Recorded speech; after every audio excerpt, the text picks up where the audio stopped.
the numbers all go to 11. I'm talking about bands that rock. Led Zeppelin. What about Sabbath? AC/DC. Motorhead. Does that mean it's louder? Isn't it any louder? Well, it's one louder, isn't it? We're not worthy! We're not worthy! Why don't you just make 10 louder and make 10 be the top number and make that a little louder? These go to 11. I get up off the ground and raise my head. Days like this, think I should be dead. One for Satan, two for me. Let's cheat the devil, it's fun, don't you agree? Welcome to the Nothing Shocking Podcast. I'm your co-host Bob Zerl. With me in Deadbug Studios is my son Harrison. He's going to be fairly quiet this episode, though. He's just kind of hanging out in the basement with me. So I thought he could pop on. My guest this week is Mike Mushok of the band Stained and Saint Asonia. Saint Asonia's got a new album out called Flawed Design. Solely from Godsmack's on it. Isn't he your favorite singer, Harrison? Yes. He is? Yeah, of course. I love Godsmack. Now, just go on to what you're talking about. I don't care. Just leave you alone? Okay. You can leave me alone. But it was a fun guest for me. I'm a big fan of Stain, and I love Saint Asonia. I think Mike's guitar work is fantastic. I think he's one of the more influential guitarists of his generation. Just listen to the music out there right now. So it's an honor to get him on the podcast, and you'll get to look forward to that a little later. But don't forget to pick up the album Flawed Design by Saint Asonia. Before we get there, though, I want to let you know where you can find us. We're at zpnetwork.com, zoixonline.com. We're on Facebook at the Nothing Shocking Podcast community fan page, and Twitter at NoShockPod. Follow us there, like us, tell your friends. And then we are on Apple Podcasts, Google Podcasts, Spotify, Alexa, Stitcher, all your podcatchers. Alexa, huh? Yeah, Alexa. We're on Alexa. You can listen to the podcast on Alexa. You can do it? I do know that. Do you listen to it? Well, I didn't know that before. I did until you talked. And by the way, I don't really know how to do this. I'm 7.5 years old. Okay, so you don't want to do it? All right. Just Well, I do want to do it. I just could you kind of give me some tips? Do you listen to the podcast? I listen it in your car, don't I? I don't listen to the podcast. What? Oh my god! Our sponsors are Ragged Records and Legends Picks, and I want to thank the band Hong Kong Sleepover for letting us use their music. Their songs don't sound like that. I know. You like Hong Kong Sleepover too, don't you? I barely even know what they are. Yeah, that's not true. You were singing it in the car the other day. But they've got a concert December 14th in Macomb, Illinois. It's called Rock for Kids 2. Let me pull it up on Facebook here while we're talking. It benefits the St. Jude's Children's Research Hospital. Children's Research? Yeah. Of course, my internet's deciding to be a pain right now. Let me get it up here. Hong Kong Sleepover. The bands that are going to be there are Hong Kong Sleepover, of course. You also got As Big as a Mouse, Northbrook, formerly The Fox. It is 7 p.m. till midnight, all ages with a legal guardian. You going to go with me? Sure. Going to go to the show? Yeah, I'm going to also listen to the podcast right after we're done with this and stuff that we're doing down here. Okay, you got to talk into the mic and get your hand off of the mic. Okay, Got it? That's how you podcast. Those are your tips. Talk into the mic and don't hold on to the mic. This isn't ASMR. But it's live at the Forum in Macomb, Illinois, December 14th, 7 p.m. till midnight. Rock and Roll for Kids 2019 to help support St. Jude's Children's Research Hospital. They've already raised $1,700, so they more than their goal of $1,500. So already successful. I can't wait for the show. I love all the bands on the bill. I grew up with some of the guys in Northbrook. It's gonna be a ton of fun. So before we get there, though, I went and saw Slayer on their farewell tour with Primus, Ministry, and Phil Anselmo and the Illegals. And I've never seen Slayer. I've never seen Pantera. I've never seen Ministry. I've never seen Primus. What? So it was. Have you seen them? No, I haven't seen them. I'm just saying, what? I thought you've seen them before. No, I had a chance to see Pantera and Slayer a long time ago, and I didn't go, and I regret that decision to this day. That sounded like a fantastic show, but It was here in Moline, Illinois. Stop touching the mic. And it started at 6 p.m., which is really early for a metal concert. But Phil went on first, and the place was packed as soon as he went on. I mean, it was packed from 6 p.m. till the end of the night. Nobody left. Nobody came late. They were there for the whole shebang, and that's pretty rare. Most of the time when you go to a rock show, the first few bands, nobody's there, and then, as you get later on in the night, just more and more people come in. It was packed from Jump Street, and that made for a pretty exciting night. I really thought Phil and some of the Legals were really good. They sounded, and a lot of people were expecting them to be kind of the sound kind of crappy, like a Pantera cover band with Phil singing, but they were really good. I was really impressed with their sound. Ministry was great. Ministry. You don't know much Ministry. I haven't showed you too much Ministry. Maybe when you get older. Do you even know what? I don't even know what Ministry is. Ministry is a band. Yeah, but they're an industrial type band. Obviously, you listen to the podcast. You've had many of the members of the band on the podcast. Actually, they were phenomenal. It's a really unique lineup. I mean, Pantera and Slayer kind of go to an extent, but Ministry is more industrial, and Primus is like full blown prog rock band. And you've heard the stories of people trying to open for Slayer and it not going well, but it went really well. Primus really was awesome. The crowd reacted properly to him. It was just a lot of fun. And then Slayer, when they hit the stage, it was just, I've never seen so much fire in my life. It was just fire shooting out of every part of the stage. It was just a fantastic, fun metal show. It was horrible. It was not horrible. It was horrifying. Horrifying? Uh-huh. That describes Slayer. Slayer is horrifying. Oh, God. No, but it was. I'm glad I got a chance to see Slayer. I took my friend Patrick, who's more of not really a metal guy, and he liked it to an extent. But it was. I'm glad I got the chance to see Slayer one last time, or for the first time one last time. And if you get a chance to catch the rest of the show or one of the toured stops, please do so, because it is a really unique lineup. And it starts off with Pantera and ends with Slayer, and you got Primus and Ministry in between. So, do you guys know these things where you put your hands in them? If you hear that, I'd speak. My son has a puppet on his hand. He's talking into the microphone for it. But let's move on, because I'm wasting too much of your time. Let's get to the interview with Mike Mushok of Saint Asonia and Stained.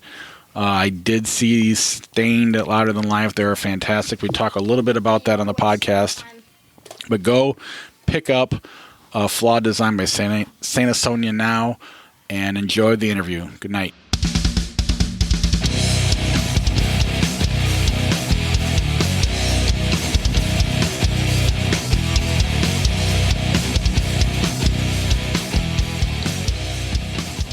Hey, Mike, how you doing? What's happening, Bob? Not much. Thank you so much for taking the time to do this. I've been a big fan for a long time, and I'm really excited to talk to you about the new album. Awesome, man. Thank you. You got the new album, Flawed Design, coming out October 25th. It's the follow-up to your self-titled debut of Saint Asonia. Was there anything different this time around writing and recording with Adam? Yeah, it was a little different. We kind of approached it a little different. Adam wanted to write with some other people, and that was something that's kind of new for me. But listen, whenever you get the chance to work with somebody that's, good at what they do, it's always a good opportunity. So, that led to some full rates on this record, which I think, helped make the record, pretty diverse. I think it gave us, some of the songs, sound a little bit different for us, which I think is good. You know what I mean? I think there's some growth with that, and growth is always a good thing. So, pretty happy with the end results. But that would probably be the biggest change, I would say. Other than that, I mean, it took us a while. There's quite a few collaborations, I think, on it. But that was really about it. Other than that, it was it's pretty similar. When you go into an album, do you have an idea what you want it to sound like, what the theme's going to be, or do you just kind of let it happen organically?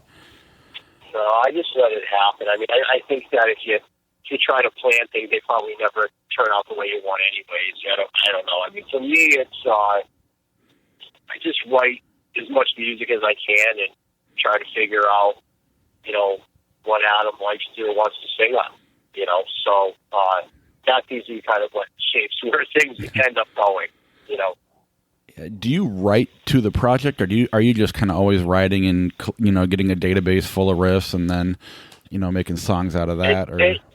It's more database and riffs. It's just if I'm playing it, going with something I like, I'll put it down, and when it comes time to do something, I'll go back and listen to those things, and sometimes I remember playing them, and but if it's something that catches my ear or sparks something I hear it going somewhere else, then you spend a minute on it and see where it goes, and then develop it into something, and so for me, it's always kind of just having a back catalog of ideas that I can always go to and listen to, and kind of take from it and see where they end up. And obviously they're not all good, and hopefully sometimes there's some that are better than others. Do you ever think specifically about the singer, Adam or Aaron, or who you're writing for, or do they just kind of have to translate your songs into song? I mean, are you writing for them, or are they translating your music? Yeah, I don't know. I mean, for me, like I said, it's. I mean, and I haven't written with Aaron in a bunch of years. You know what I mean? So, and the last time that we did write, so I should say, that one when we did the last Stain record, a bunch of years ago, it was Aaron. Like, I wanted to be super heavy, so it was just writing and bringing heavy riffs in for the most part, and I was real happy with that turned out. I thought it was one of my favorite Stain records, But with this, I think I do like diversity too, and I think Adam is has some great. He actually had a couple of acoustic songs on the record that I think are great, and he did the last record as well. And I love that stuff. I mean, I love playing the acoustic stuff as well as the super heavy stuff. I like that diversity, and I think that's the album too. So. But as far as writing for different guys, I just kind of write, and I think they have their own things, and they're drawn to probably different things, So I think whatever I write, something that Adam like Aaron might not. I don't know, you know what I mean? Right. I haven't even really been in that situation because I've really just written with Adam over the last few years. Right. I mean, as fans, no one likes just one thing. Everybody likes a wide variety of stuff. Do you find yourself writing stuff that you'll never be able to use, or would you ever do something solo that's totally different than anything you've done before? I mean, are there risks? Funny, yeah. Go ahead. Oh, you say, are there risks out there that we would never, think about Mike Mushok, from? Sure.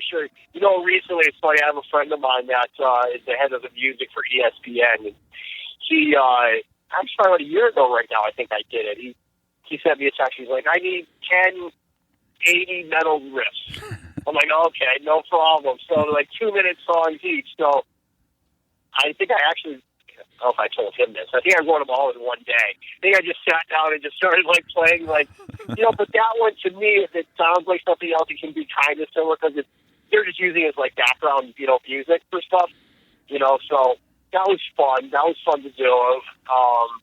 And it's funny when I started, before I ever found Aaron or ever could really find a singer that I was happy with or happy writing with. I mean, I had, my teacher wrote instrumental music and put out instrumental records, trying to make albums. He's so talented, that guy.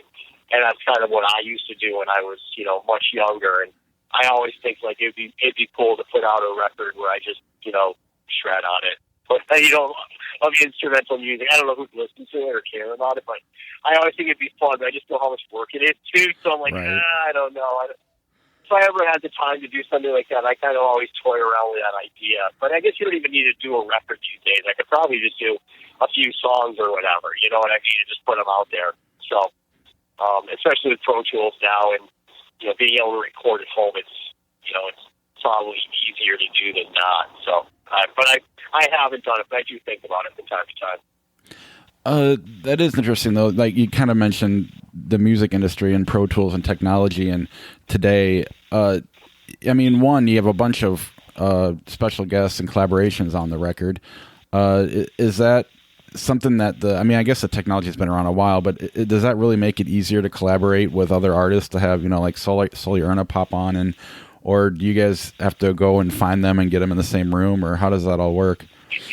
It's kind of a bit of both. I mean, I think it can start out with the technology of like, hey, we have to do this, we want to do this, and I think it's very easy for people to send ideas back and forth, and everybody's got, Tools or whatever, even if it's the Garage Band, I think that's the Jason Newton. He just do on every song in Garage Band, you know what I mean? And it's just, it's very easy. But I think at the end of the day, you really need to kind of get together and, spend a minute and, work through things, even if it's just a track of it. Listen, you don't have to. It doesn't have to be done that way. But, I mean, I'm kind of old, and that's how I like to do things, you know what I mean? Like, even when we did this record, I mean, it was sending stuff back and forth. I was like, we got to get in the room and play this stuff before we record it. So, I mean, we did that, beginning of the year. We got into rehearsal space, we spent a couple of weeks and just, played the songs. Does this work live? And the change is cool. And, is this the way it should be? So, I mean, that's how we used to write. Just get in a room and play. Come up with a riff, play a riff, all let's jam on it. You know what I mean? And it's I feel like now it's everybody is in their bedroom and playing to a computer and sending it to the other guys at the band. And does that? I mean, correct me if I'm wrong, but it seems like that process leads to the live show being better, and then it makes the album translate better live. I mean, am I wrong on that? No, I mean, listen. Ultimately, that guy that does it in the bedroom and sends it to the rest of the band. I mean, they have to get together and play it as a band at some point if they're going to play live, right? So, I mean, but I do think that I don't know. I mean, there's something to be said about that energy when you write a song and you come up with a riff and everybody's vibing on it and playing it, and a half hour later you got a song. I mean, those are always really cool moments. But I mean, the same thing happens to me when I'm in my practice room. You know what I mean? It's like, you come up with something, you can't stop playing the riff, and it just moves from part to part to part. It's just the other guys in the band aren't there, and like hopefully they feel that energy when you send it to them, I guess, or you play it for them. Mm-hmm. I mean, you got to come up in the music industry before it changed. I mean, you're kind of at the beginning of it, but now that, I mean, you and Adam have names, so at that point, starting over is one thing. You kind of get your foot in the door faster, but you still have to start all over. Starting all over, man. Is radio still the number one format, or is it the live performance to get it out there? What is the strategy to really, rebuild? I was hoping you could tell me. Listen, both Adam and I obviously came from very radio-driven bands, that, helped create our success with live shows that we were able to go out there and support in those markets that radio is getting played. I mean, here's the deal, though. Rock radio, it's played in probably less than half the markets that it was when we started. You know what I mean? It's just a much smaller format.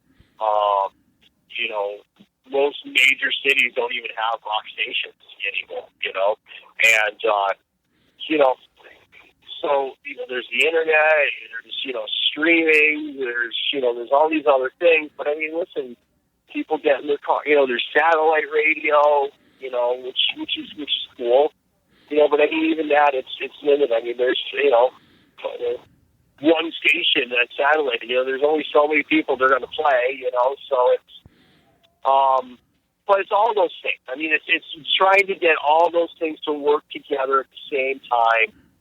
So I mean, I guess in that sense, it's no different. It's just other things that, you need to get into play.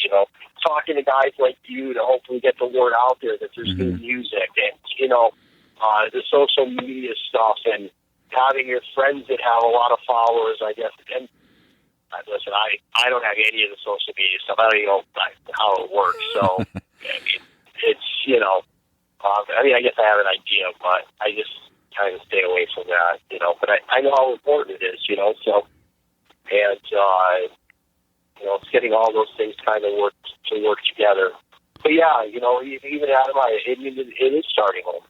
We realize that, when we started touring, and being away for a few years, it's going to be harder, to kind of get back. But I think we're all very proud of the record and happy with what it is, and hopefully there's people there that want to hear it. Yeah, no, what I've heard so far, I love, and I mean, I went to Louder Than Life, and so I got to see Stained again, and I got listening to this, and then listening, getting caught up on Stained, I was realizing how influential your guitar playing is on today's, kind of modern rock. When you hear, your influence on other people, is that something that, like, how do you process something like that, or do you even notice it?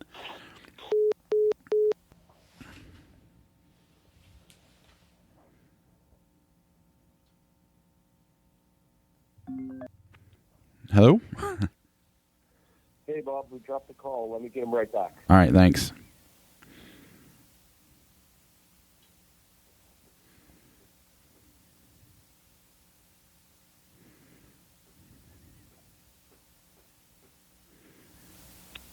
I'm driving to practice, and sometimes it just drops. So, good, you're back on with Bob. Hey. Okay, cool.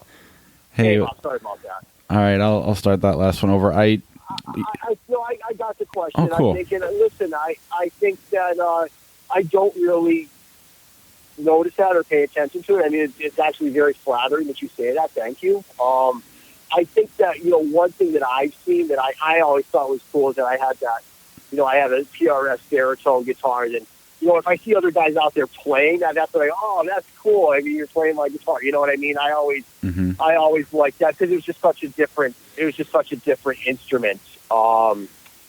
Even when I got together with Paul Reed Smith to do that, I'm like, they make super expensive, beautiful guitars. Like, I don't want this to be that. I want it to be like one of your, kind of the SG, which is a little bit more affordable. Because to me, a baritone is kind of, it's not, somebody's not going to start playing guitar and go buy a baritone. It's something that for people that have already played guitars for a while and want to try something different. You know what I mean? And that's what it was for me.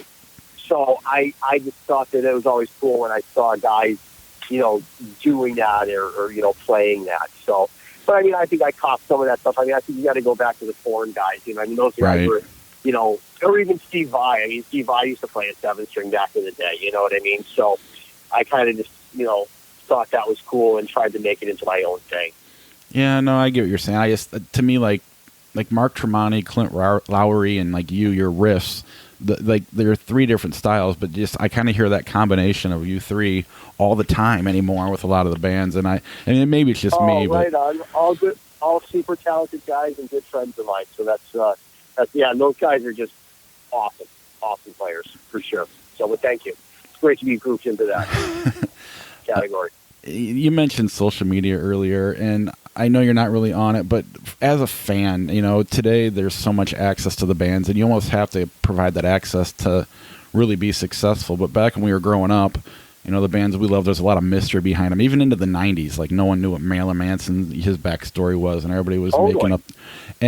But now you know who they are, and the concerts aren't as much of an event as they used to be. But you get that access, so it's still, there's definitely good on both. As a fan, where do you land? Do you kind of like the access, or would you prefer the mystery? I don't know. I mean, I think the mystery to me made these artists, I think they were more of the rock star back in the day, when you don't know that, somebody's not taking a picture of their chicken wings and sending it out and saying, oh, look what I'm having for... I mean, who cares? I don't know. You know what I mean? It's like, I don't know. It's...